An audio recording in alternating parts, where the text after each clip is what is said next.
All right, in this lesson, we'll be looking at how to use the angle facts that I shared in the previous video. Although in those in the angle facts video that I made, I already shared some examples, but I thought maybe I'll just give you some more examples so that it can help you to work with the worksheet that I've shared with you. So the first problem that we have on our screen is about finding our x and y.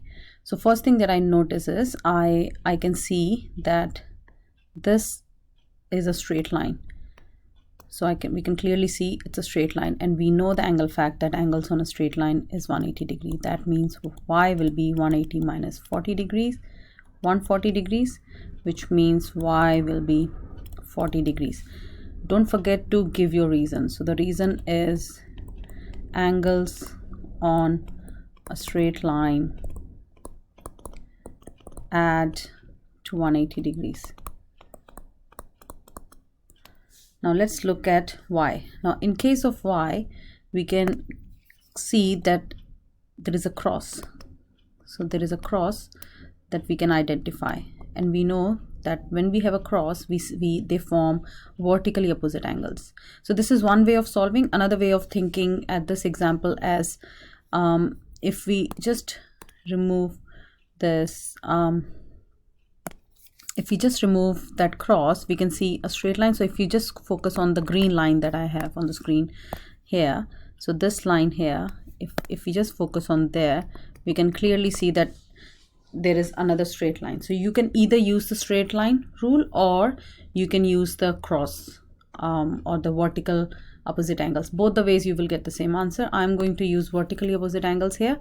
So x equals y equals 40 degrees, and the reason is vertically opposite angles are equal, and that's what you're going to write here. Vertically opposite angles are equal. So we have solved our first question. Let's look at the second one. In the second one, we now have a point, and we know angle at a point is 360 degrees. So we can find the value of x as 360 degrees minus all these angles here, which is 50 plus 70 plus 100. So you add them up. So when you add, so let's add our angles here, which will be 50 plus 70 is 120, 120 plus 100 is 220, and subtract it. So it will be 140 degrees.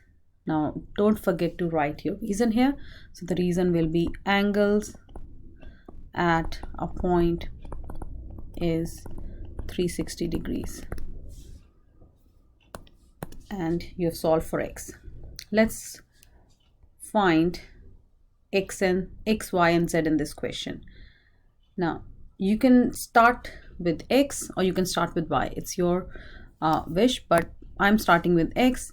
So if you look at this here, we can clearly see a straight line. That means angles on a straight line adds to 180 degree, and we are going to use that property to find x. So x will be 180 minus 120, so which means x will be 60 degrees.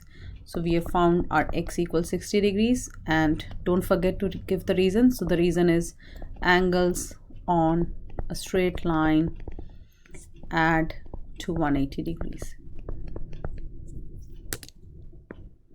So let's move on and let's find z, because z is, or you can find y. Okay, let's find y before, so that we are going in order. So y is, in this case we can see that there is a quadrilateral. So if we focus on these angles here, y, 60, 120 and 80, they are angles in a quadrilateral, and we have learned the property that angles in, or interior angles of a quadrilateral, add to 360 degrees. So to find y, you will go 360 minus 60 plus 80 plus 120, and that will give your y as 360 minus 260 and which will give us answer as 100 degrees. And don't forget to give your reason. So the reason here will be angles in a quadrilateral add to 360 degrees, or you can say angles and property of a quadrilateral. As long as you give a reason, you should be fine. And Z is straightforward here. If you notice, we can see a cross, which means Z should be equal to 120 because they are vertically opposite angles, and vertically opposite angles are always equal. If you notice here, I started with one angle and then I moved on to the next one, and I always give the reason of reason after my working, so that it is very clear to the marker that you know what you're doing and you're following, and you're giving all the basic facts that you should be giving for the problem that you're solving. All right, let's look at this last problem here. In this case, we can clearly see again a straight line. That means I know that all of these angles should be adding to 180 degrees, but we are not given any numbers. In this case, we have letters, so we are going to add the letters now. So I can write x plus x plus x is equal to 180 degrees. In other case, and they are all like terms, so we can add them, which means I have got 3x equals 180 degrees, and this is a one-step equation. So you divide by 3 on both sides, so which means x is 60 degrees. And don't forget to give your reason at the end, which is angles on a straight line add to 180 degrees. Now what I want you to do is, after, if you've watched this video and these angle facts are clear, there is a worksheet that I've shared with you on our OneNote page, so please go and do that worksheet, and if you have any questions, just come back to me and I'll help you with those.